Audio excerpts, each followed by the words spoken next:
요한복음에는 예수님의 사랑에 대한 이야기가 주로 기록이 되어 있습니다만 남다른 이야기가 하나 눈에 띕니다. 예수께서 본래 마르다와 그 동생과 나사로를 사랑하시더니 그 어디에도 없는 이야기를 우리 오늘 사도 요한을 통해서 듣게 됩니다. 예수님께서 본래 마르다와 그 동생과 나사로를 사랑하셨다 그럽니다. 이때 이 사랑이라는 표현은 아가페, 무조건 사랑하셨다 그런 의미입니다. 예수님만 그런 게 아닙니다. 이들이 또 조금 남달라 보입니다.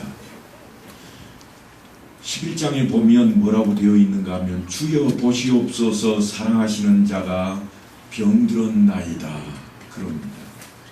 여기에 사랑이라는 단어는 필레오라고 하는 단어를 썼습니다. 다시 말하면 부모 자식 간의 사랑이거나 혹은 친구 간의 사랑을 의미하는 그런 단어를 썼습니다. 그러니까 시시콜콜한 가정사, 나사로가 병든 것까지 사람을 보내서 알릴 정도로 그렇게 친밀한 사이입니다. 그러니까 사실은 보통 사이는 아닙니다. 나중에 보면 예수님께서 베다니에 도착했을 때에 마리아가 쫓아나가서 예수님을 만나고 하는 말이 주께서 여기 계셨더라면 내 오라비가 죽지 아니하였겠나이다 그러면서 막 웁니다. 울고 있는 그 마리아를 보시고 예수님께서도 심령에 비통함을 드러내시면서 눈물을 흘렸다. 요한은 그렇게 기록하고 있습니다. 그 모습을 본 유대인들이 뭐라고 그러는가 하면 보라 그를 얼마나 사랑하셨는가. 그러니까 예수님이 그를 사랑했고 또한 그들이 예수님을 사랑한 정도만이 아니라 이 사랑에 대한 이야기는 사실은 소문이 날 대로 다 나 있습니다. 소문이 얼마만큼 나 있는가 하면요 2000년이 지난 요즘에 뭐라고 그러는가 하면 마리아가 난 아들이 있대요. 누구하고의 사이에서 낳았다고 그러겠어요? 예수님과의 사이에서. 성경에 없는 이야기예요. 소문입니다. 예수의 아들 그래가지고 무슨 소설도 만들어내고 그러니까 이들이 얼마나 사랑했으면 그런 소문이 날 정도였겠는가. 이러한 생각을 머릿속에 가지고 오늘 말씀은 좀 우리가 대해야만 합니다. 사도 요한이 이들을 우리에게 소개하고 있습니다. 1절로 2절에 보면 어떤 병자가 있으니 이는 마리아와 그 자매 마르다의 마을 베다니에 사는 나사로라. 이 마리아는 향유를 주께 붓고 머리털로 주의 발을 닦던 자요 병든 나사로는 그의 오라비더라. 소개하고 있는데 누가 맨 앞에 나왔어요? 희한하게 막내 이름이 제일 앞에 나왔어요. 마리아가 그러니까 지금 소개하기 제일 좋은 인물이 되어 있습니다. 무엇 때문에요? 예수님의 발에 향유를 부었던 사건으로 이미 사람들한테 소문이 다 나 있기 때문에 이 막내 이름을 부르면 사람들이 다 그 집 그렇게 안다는 거예요. 그렇게 아는 거예요. 그러니까 그렇게 소개를 하는데 베다니에 사는 나사로라 그랬습니다. 어디에 살고 있다고요? 베다니 우리 동네 사는가 봐요. 하지만 우리 옆집은 아니에요. 예루살렘에서 멀지 않은 한 동네 베다니 이야기입니다. 나사로의 가정에 대한 이야기는 사실 사도 요한이 소개한 그 소개서 한 장으로 끝날 일은 아닌 것 같아요. 조금 더 자세히 살펴보아야 되겠습니다. 이들의 배경을 좀 더 살펴보면 이 3남매가 한 집에 살고 있습니다. 어찌된 영문인지는 모르겠지만 그들의 부모에 대한 이야기는 한 줄도 없습니다. 결혼을 한 흔적도 없어 보입니다. 하지만 부모에게 받은 재산은 꽤나 있었을 것이라 그렇게 추정을 해봅니다. 왜냐하면 예수님이 그 집에서 제자들과 함께 머물 수 있는 공간이 허락된 집이었습니다. 마음 놓고 드나들 수 있는 집은 아무 집이나 할 수는 없잖아요. 그러니까 조금은 여유로운 그런 집이었겠다 하는 생각을 해봅니다. 하지만 이들의 신앙에 대한 이야기는 사도 요한이 끈질기게 붙들고 있습니다. 우리가 모르는 이야기까지 그는 자세하게 기록을 하는데요. 예수님께서 점검을 하셨던 내용입니다.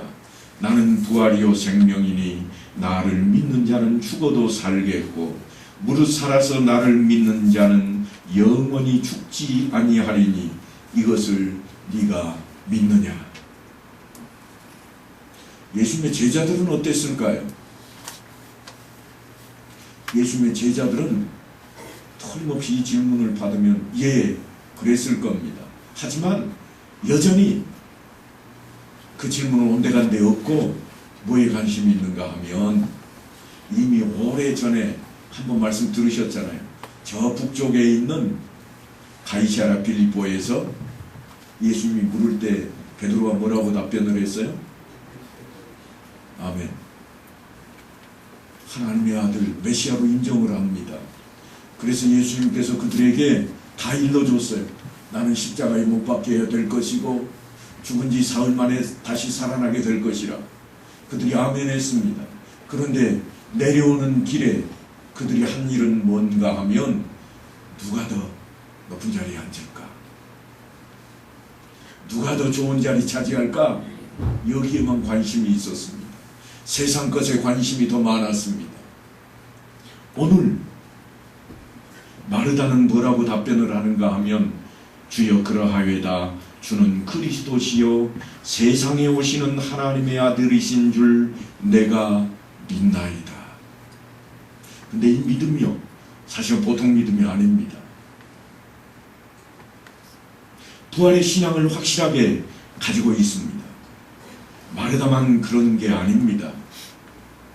마리아가 한 옥합에 나드향을 깨뜨려서 주님께 부어드렸던 그 모습을 통해 주님께서 뭐라고 그러시는가 하면 누가 따질 때 그러잖아요. 내버려 두어라. 나중에 있을 일을 예비하는 것이라. 무슨 이야기인가 하면 믿음이 차고도 넘친다. 그런 이야기입니다. 그들은 예수님이 하나님의 아들이시여 세상의 구원자라고 하는 것을 철저하게 믿었던 몇 안 되는 사람들 중에 속해 있습니다. 그리고 예수님께서 스스럼 없이 이 집에 드나들고 있는 증거들이 드러납니다. 6월절 엿새 전에 예수께서 베다니에 이르시니 이곳은 예수께서 죽은 자 가운데서 살리신 나사로가 있는 곳이라. 나사로가 있는 베다니로 예수님께서 가셨습니다. 그런데 더 재미있는 것은 거기서 잔치가 열린다. 그렇게 표현하고 있습니다. 거기서 예수를 위하여 잔치할세 마르다는 일을 하고 나사로는 예수와 함께 앉은 자 중에 있더라. 예수님 일행과 함께 누가 앉아 있는가 하면 나사로가 앉아 있습니다. 누가 앉아 있을 수 있나요? 잔치를 하는데 누가 앉아 있죠? 손님이 앉아 있습니다. 손님들이 높은 자리에 딱 앉아 있습니다. 우리처럼 앉아 있는 것은 아니에요. 이들이 앉아 있는 것은 상을 중심으로 해서 비스듬히 반 누운 자세로 등에 뭔가 깔개를 하고 이렇게 딱 버티고 있는 거예요. 우리나라 옛날 귀족들 그 영화에 보면 그런 거 나오잖아요.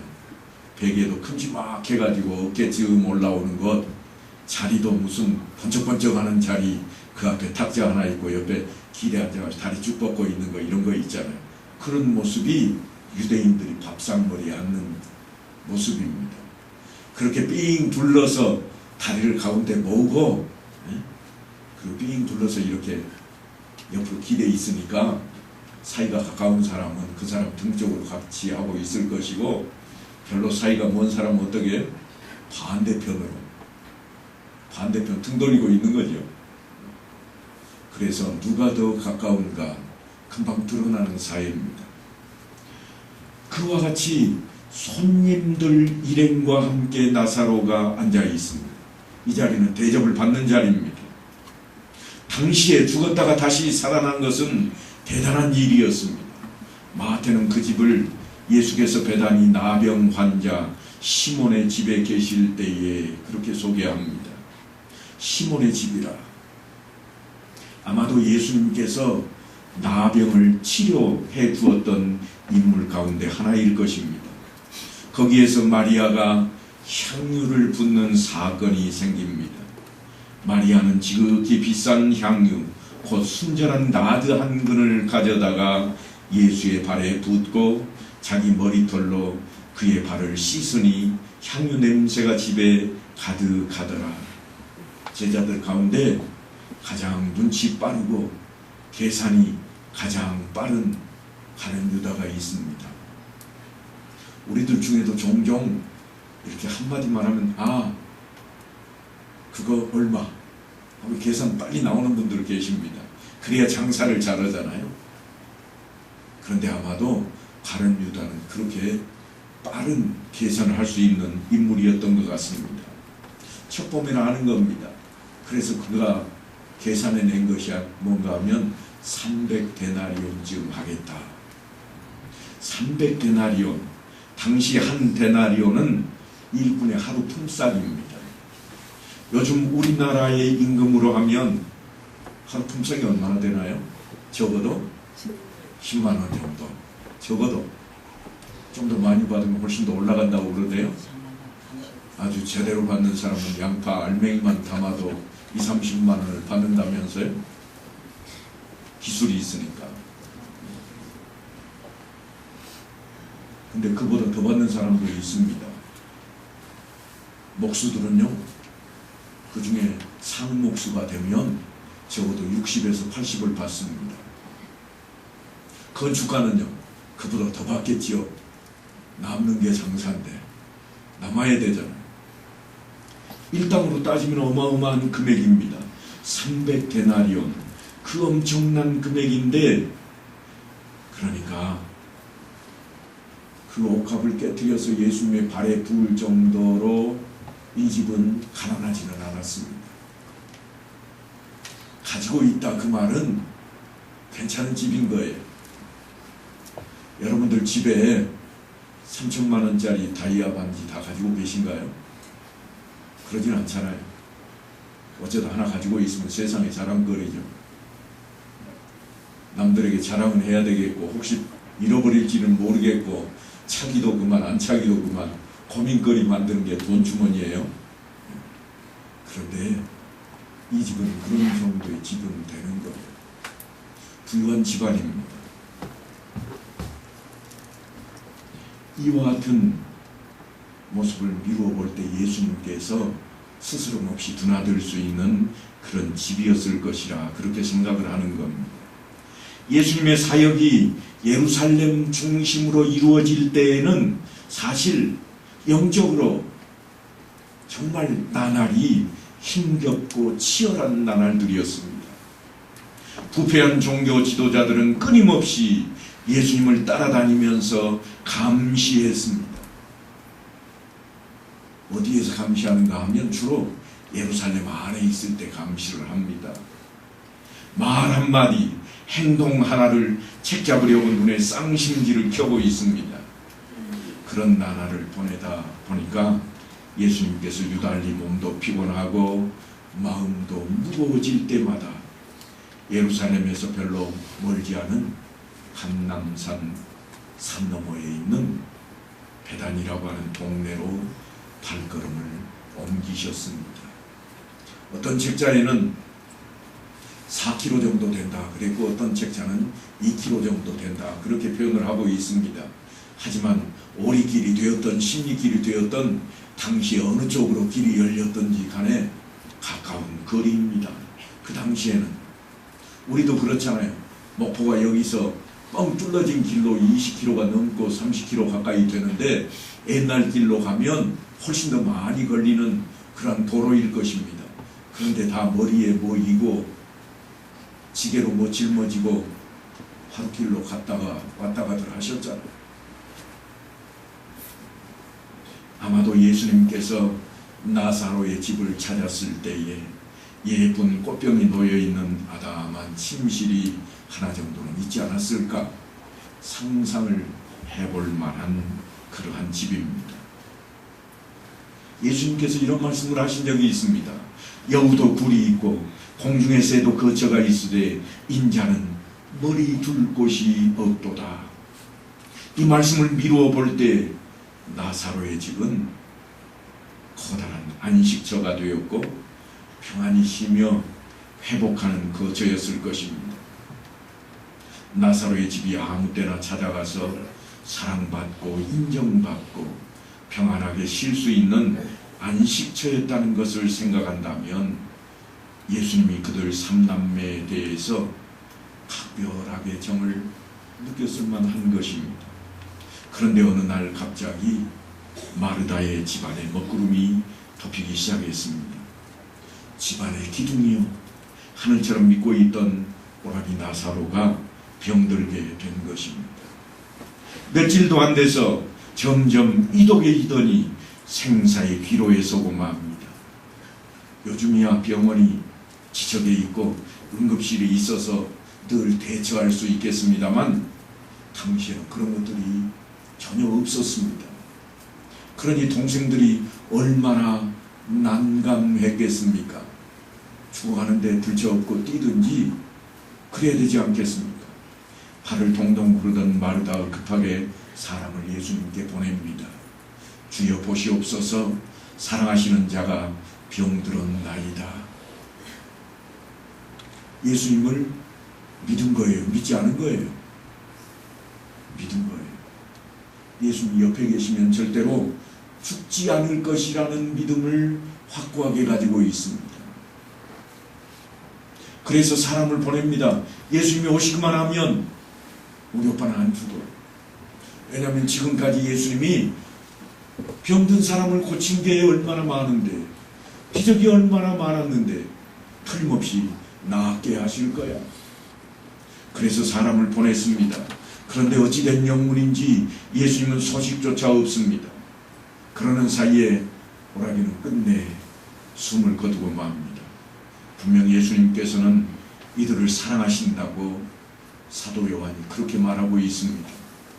예수께서 본래 마르다와 그 동생과 나사로를 사랑하시더라. 하지만 나사로가 죽기까지 예수님의 행적을 살펴보면 딱히 달리 할 일이 있는 것도 아니었습니다. 나사로가 병들었다 함을 들으시고 그 계시던 곳에 이틀을 더 유하시고 그 후에 제자들에게 이르시되 유대로 다시 가자. 조금 생뚱맞아 보입니다. 한쪽에서는 빨리 오셔가지고 좀 우리 오빠 좀 안 죽게 했으면 좋겠다 하는 마음인데 정작 그 소식을 들은 예수님께서는 그곳에서 듣고는 아 그래? 그리고는 이틀을 그곳에서 머무시더니 이제는 가시려는 보다 그랬더니 발걸음 유대 땅으로 가냐고 그럽니다. 유대가 엉뚱한 어떤 땅입니까? 제자들이 깜짝 놀랍니다. 왜 놀라는가 하면 라피어 방금도 유대인들이 돌로 치려 하였는데 또 그리로 가시려 하나이까? 돌 맞아 죽을 일 있습니까? 선생님 우리 가지 맙시다 이런 이야기예요. 왜 예수님께서 이런 엉뚱한 모습을 보이실까요? 그 대답이 오늘 본문 안에 있습니다. 주님께서 이렇게 말씀을 하십니다. 이 병은 죽을 병이 아니라 하나님의 영광을 위함이요 하나님의 아들이 이로 말미암아 영광을 받게 하려 함이라.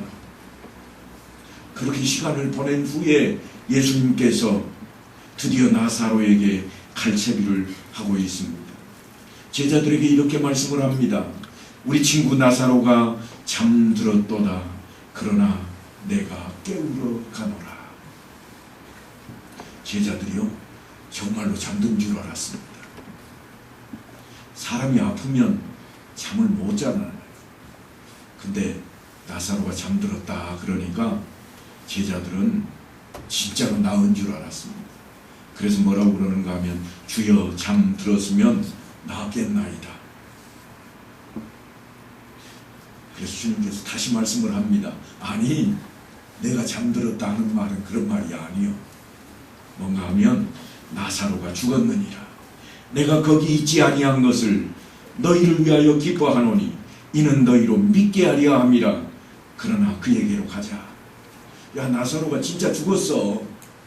근데 이거는 너희들 위해서 내가 기뻐할 일이야. 아니, 죽었다는데 저쪽에선 살려달라고 전갈이 왔고 고쳐달라고 전갈이 왔는데 이제 와서 죽었다고 하면서 야, 너희를 위해서 내가 기뻐해야 되겠다.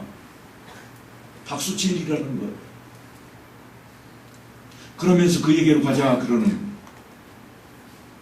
그러는 사이에 나사로 집에는 비통함이 숨가쁘게 돌아가고 있습니다. 마르다와 마리아가 장례를 치러야 했습니다. 하늘이 무너지는 심정으로 눈물의 나날을 보냈습니다. 지금까지 예수님의 남다른 사랑을 받아왔기에 마음의 고통이 훨씬 더 심했을 것입니다. 깊은 마음의 상처를 입었으리라 그런 생각이 듭니다. 왜냐하면 그들은 예수님께서 하나님의 아들이신 것을 믿고 있었기 때문입니다. 하나님이신 것을 믿었다. 메시아라는 것을 믿었다. 이 말은 함께 있기만 하면 절대로 죽을 일도 절대로 다른 일은 없을 것이라. 제가 소개할 때 그랬잖아요. 이들이 시집장가가지 않았다. 주님께서 달리 말씀하셨던 이야기 생각나시나요? 사람들은 시집가고 장가들고 다 자기 일에 바빴던 노아의 때와 같을 것이라. 그런데 이들은 그러지 않았습니다. 주님만 바라보고 있습니다. 믿음이 남달랐다는 이야기입니다. 예수님이 말씀 한마디로 많은 병자들을 치료하는 그런 모습을 보아왔고, 그래서 예수님께 사람을 보내서 전갈까지 했는데도 불구하고 아무 소식이 없는 겁니다. 주님께서 정말로 우리를 사랑하시기는 하는가? 사실 오늘날 우리에게도 이처럼 주님의 사랑을 의심할 수 있는 신앙의 위기는 언제든지 찾아올 수 있습니다. 그런 차원에서 우리가 어떤 경우에 예수님의 사랑을 의심할 위험에 빠질 수 있는지, 하나님의 사랑을 의심할 수 있는 시험에 빠지게 되는지에 대해서 우리는 좀 생각을 해보아야 됩니다. 나에게 갑자기 불행이 닥쳐올 때 우리는 주님의 존재를 의심하기 시작합니다. 다른 때는 예수님이 하나님이라고 아멘 했지만 내게 불행이 닥쳐오면 진짜 하나님이 있는가? 나사로처럼 병들어 쓰러지면 우리는 의심하기 시작합니다. 하나님이 살아계시다면 38년 된 병자도 고쳐주신 그 하나님인데 내가 기도하면 낫게 하지 않으실까? 그래서 그런 일은 절대로 있을 수 없는 일이고 있어서도 안 되는 일처럼 우리는 그렇게 해석을 합니다. 예수님이 사랑하는 자라면 모든 질병에서 그를 지켜주는 것이 지극히 정상이고 아프지 않는 것이 정상이라고 생각을 합니다. 역경에 바람이 불 때는 안전하게 비켜가도록 해주시는 것이 정상이라고 우리는 늘 마음속에 가지고 있습니다. 그래서 조금만 빗나가면 우리는 의심이 우리 마음속에 들어오기 시작하는 겁니다. 더욱이 예수님의 사랑을 한 몸에 받아왔습니다. 뿐만 아니라 예수님을 하나님의 아들이신 줄 믿고 있습니다. 그래서 예수님만 옆에 계시면 병이 들어도 아무 문제가 없다고 여겼습니다. 그런데 나사로는 병이 들었고, 그리고 속히와 주십사 하고 전가를 넣었는데 예수님은 소식도 없습니다. 급기야 오라비가 젊은 나이에 세상을 떠나는 갑작스러운 불행을 만나게 되었습니다. 그들의 믿음이 흔들리지 않았을까요? 예수님의 사랑을 의심하지는 않았을까요? 충분히 그럴 수 있었을 것입니다. 이런 시험은 나사로 집에만 국한되는 것이 아닙니다. 다분히 우리도 그런 시험을 당할 수가 있습니다. 이 사건을 통해서 우리에게 던져지는 메시지는 굉장합니다. 우리가 아무리 주님의 사랑을 받는 하나님의 자녀라고 할지라도 이런 일은 있을 수 있다는 겁니다. 아플 수도 있고 죽을 수도 있고 실패할 수도 있는 겁니다. 우리는 또 응답이 지체될 때 주님의 사랑을 의심하기 시작합니다. 나사로의 병세는 시간이 흐를수록 악화되어만 갔습니다.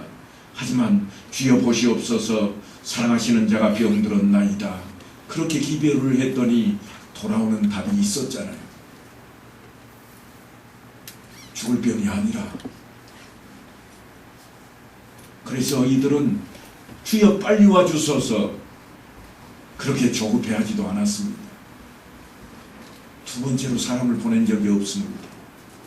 말씀만 하옵소서 그렇게도 말하지 않았습니다. 믿음이 없어서가 아닙니다.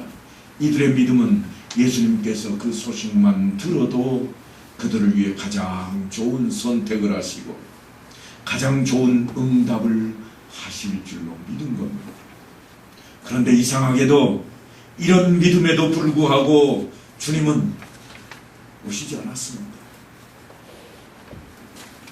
문 밖을 내다보며 마을로 올라오는 좁은 길로 예수님과 그의 제자들이 나타나기를 목이 빠지도록 기다렸을 것입니다. 그렇게 시간이 흘러갑니다. 요단 강에서 베다니까지는 걸어서 하루길 정도 된다고 그럽니다. 오시고자 했다면 벌써 왔을 겁니다. 오히려 예수님은 장례 절차마저도 모두 끝나기를 기다렸습니다. 요한이 그 배경을 이렇게 설명합니다. 예수께서 와서 보시니 나사로가 무덤에 있은지 이미 나흘이라. 그러니까 상당히 지체되어서 예수님은 마르다와 마리아 앞에 서셨습니다. 서름에 복받쳐 있던 마르다가 주님을 보자마자 볼멘 소리를 합니다. 주께서 여기 계셨더라면 내 오라비가 죽지 아니하였겠나이다. 몹시 서운함이 담겨있는 그런 말투입니다. 마리아도 주님을 만나서 똑같은 말을 합니다. 주께서 여기 계셨더라면 내 오라비가 죽지 아니하였겠나이다. 이 말은 왜 이제 오셨나요? 빨리 오셨더라면 오빠가 죽지 않았을 텐데. 예수님이 지체하심으로 이 자매가 큰 상처를 입었음을 드러냅니다. 이처럼 예수님을 하나님의 아들로 믿는데도 세상적인 아픔이 있고 고통이 있습니다. 마르다의 신앙을 보면 아주 놀랍습니다. 마르다가 뭐라고 그러는가 하면 이제라도 주께서 무엇이든지 하나님께 구하시는 것을 하나님이 들으실 줄을 아나이다.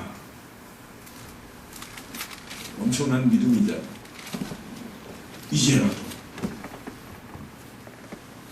하지만 주님께서 네 오라비가 다시 살아나리라 하시는 말씀 앞에는 세상을 바라다 봅니다. 이미 오라비는 장례를 치렀고 나흘이나 지났습니다. 그래서 마르다는 자신이 가지고 있는 신앙을 담아서 이렇게 대답합니다. 마지막 날 부활 때에는 다시 살아날 줄을 내가 아나이다. 부활의 신앙을 가지고 있습니다. 그때 예수님께서 놀라운 말씀을 하십니다. 본문의 말씀과 연관이 되어 있습니다. 우리 본문의 말씀 11장 4절 말씀을 함께 읽어보십시다. 자막에 뜨는가요? 다 같이 읽습니다. 시작. 이 병은 죽을 병이 아니라 하나님의 영광을 위하며 하나님의 아들이 이로 말미암아 영광을 받게 하려 함이라. 주님께서는 나사로가 어떻게 될 것을 이미 말씀을 하셨습니다. 분명히 심부름꾼이 돌아가서 전했을 것입니다. 이 병은 죽을 병이 아니라고 그러시더라. 그래서 그렇게 믿었을 겁니다. 나사로뿐만 아니라 마르다와 마리아의 믿음이 보통 믿음이 아니잖아요. 그렇게 믿었을 거예요. 하지만 어떻게 됐습니까? 나사로는 죽을 병이 아니라고 그러더니 죽었습니다.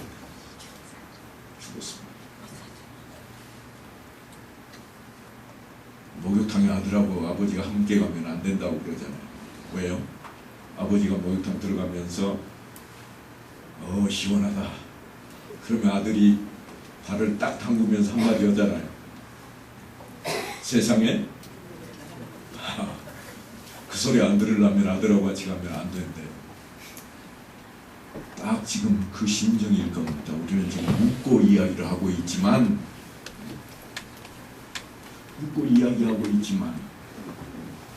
이 병이 죽을 병이 아니라고 그러시더라.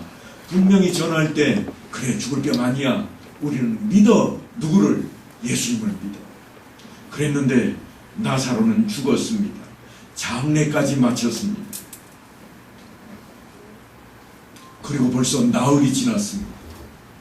그래서 마르다가 하는 말이 뭔가 하면 부활의 때를 기다리겠다고 그러는 겁니다. 부활의 때는 다시 살아나겠지요. 믿음을 저버리지 않았습니다. 예수님께서는 이제 나사로의 죽음이 하나님의 영광을 드러낼 것임을 분명히 하시고자 합니다. 그래서 하시는 말씀이 뭔가 하면 나는 부활이요 생명이니 나를 믿는 자는 죽어도 살겠고 무릇 살아서 나를 믿는 자는 영원히 죽지 아니하리니 이것을 네가 믿느냐? 마르다에게 부활의 신앙을 가지고 있는지 묻고 있습니다. 그러자 마르다가 이렇게 대답합니다. 주여 그러하외다. 주는 그리스도시요 세상에 오시는 하나님의 아들이신 줄 내가 믿나이다. 믿지 않는 게 아닙니다. 마르다가 확실하게 믿고 있습니다. 여전히 믿고 있다고 해야 옳을 것입니다.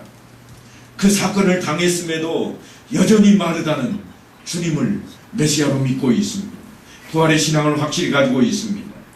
하지만 실제로 이 일이 세상에 존재하고 있지는 않습니다. 죽지 않을 거라고 한 말 네가 믿느냐? 예, 믿지요. 나중에 다시 살아날 줄로 믿습니다. 이런 차원의 믿음을 지금 가지고 있습니다. 그래서 나사로의 죽음은 예수님이 부활이요 생명이신 것을 우리에게 증명하시는 사건으로 오늘 기록이 되는 겁니다. 나사로가 죽은 지 나흘 만에 살아난 이 사건은요, 부활의 증거 자료로 채택이 되고 있습니다. 주님께서 친히 나사로의 무덤으로 가십니다. 아마도 사람들은 나사로의 죽음을 슬퍼하고 비통하게 여겨서 무덤을 찾은 것이라고 그렇게 생각했을 것입니다. 아직은 나사로의 무덤에 회칠이 되지 않은 이제 나흘 정도 지난, 다시 말씀드리면 안식일이 아직 지나지 않았습니다. 그래서 무덤으로 가는 주님을 따라가다가 마르다가 깜짝 놀랍니다. 왜냐하면 무덤 입구를 막아놓은 돌을 옮겨 놓으라 그렇게 말씀하시니까요. 주여 죽은 자가 나흘이 되었음에 벌써 냄새가 납니다. 뭐 얼굴까지 보려고 그러십니까? 이런 차원입니다. 아직도 주님께서 하실 일을 마르다도 그 어떤 사람도 생각하고 있지 않습니다. 그런 마르다에게 주님께서 다시 한 말씀 하시는 겁니다. 내 말이 네가 믿으면 하나님의 영광을 보리라 하지 아니하였더냐. 네가 믿으면, 이거는 뭐예요? 믿지 않고 있다는 이야기. 뭘 믿지 않는다는 거예요? 나사로가 살아날 것까지는 믿지 않는다는 거예요. 네가 부활에 대한 신앙은 가지고 있지만 실제로 이 땅에 네 눈앞에 그 일이 벌어질 것을 믿지 못하고 있구나. 그리고 돌을 옮겨놓기를 기다렸다가 눈을 하늘로 들어 하나님을 향하십니다. 낭낭한 주님의 기도 소리가 웅성거리는 사람들을 집중하게 만들어 놓습니다. 아버지여, 내 말을 들으신 것을 감사하나이다. 항상 내 말을 들으시는 줄을 내가 알았나이다. 그러나 이 말씀 하옵는 것은 둘러선 무리를 위함이니 곧 아버지께서 나를 보내신 것을 그들로 믿게 하려 함이니이다. 이 사건이 무엇 때문에 있다고요?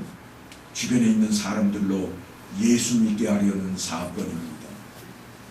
이 나사로를 다시 살리는 부활의 사건은 예수를 하나님의 아들로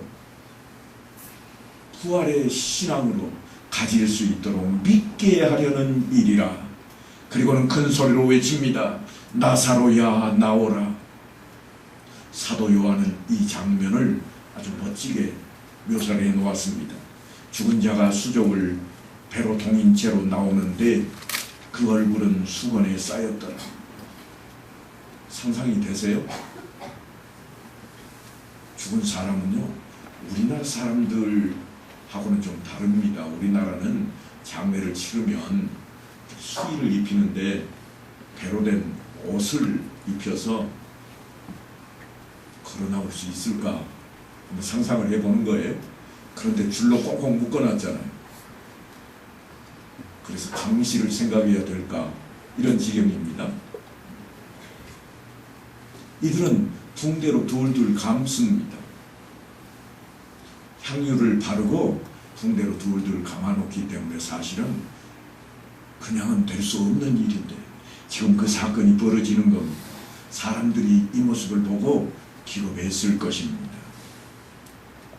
예수님께서 나사로를 살리신 겁니다. 부활의 신앙이 세상에 알려지게 되었습니다. 우리가 가지고 있는 이 부활의 신앙은 우리 머릿속에 있는 정신세계가 아닙니다. 죽었던 나사로가 다시 살아난 것은 그의 좋은 믿음 때문이 아닙니다. 예수님과 좋았던 친분 관계 때문도 아닙니다. 하나님께서 부활의 실체를 나사로의 죽음을 통해서 나타내고 계신 겁니다. 예수님이 부활이요 생명이신 것을 증명하셨고 하나님의 영광을 드러내셨습니다. 그래서 그 장면 연출이 이렇게 되어 있습니다. 죽은 자가 수족을 배로 동인 채로 나오는데 그 얼굴은 수건에 쌓였더라. 예수께서 이르시되 풀어놓아 다니게 하라. 그 이전에 어떤 일이 벌어졌어요? 나오는 일이 벌어집니다. 이거는 사람이 한 일은 아니에요. 그리고 풀어놓아서 다니게 하라. 이제부터는 사람이 하는 일로 우리 눈에 들어오는 겁니다. 마리아가 와서 예수께서 하신 일을 본 마리아에게 와서 예수께서 하신 일을 본 많은 유대인이 그를 믿었다 그럽니다. 하지만 그 중에 어떤 자는 바리새인들에게 가서 예수께서 하신 일을 알렸다. 이렇게 지금 요한이 그 장면을 묘사하고 있습니다. 그러니까 예수님은 부활이요 생명이신 것을 그대로 다 드러낸 겁니다. 사도 바울은 이 말씀을 이렇게 전합니다. 만일 죽은 자의 부활이 없으면 그리스도도 다시 살아나지 못하셨으리라. 너무나도 중요한 말씀입니다. 사실 예수님으로부터 부활이 시작이 되었습니다만 태초부터 하나님은 우리에게 영생을 선물로 주셨습니다. 그러나 인생은 타락하였고 불순종으로 말미암아 인생에게 생명의 문제가 생겨버리고 맙니다. 이제 그 영원한 생명으로 회복되는 순간입니다. 사랑하는 성도 여러분, 이 말씀을 꼭 기억하시기 바랍니다. 내 사랑하는 형제들아, 견실하며 흔들리지 말며 항상 주의 일에 더욱 힘쓰는 자들이 되라. 이는 너희 수고가 주 안에서 헛되지 않은 줄을 압니다. 우리가 주를 사랑한다고 늘 외치고는 있지만 실제로 우리 앞에 닥치는 사건, 사고들로 인해서 우리는 그 사랑을 너무도 쉽게 놓아버립니다. 그걸 놓지 않는 일을 사도 바울은 너희의 수고라 그랬습니다. 사도 바울의 우리를 향한 권면의 말씀을 바로 알고 깨달아서 부활의 첫 열매 되시던 주님의 말씀대로 하나님의 영광을 드러내고 나타내는 우리 모두의 신앙생활이 다 될 수 있게 되기를 간절히 축원합니다.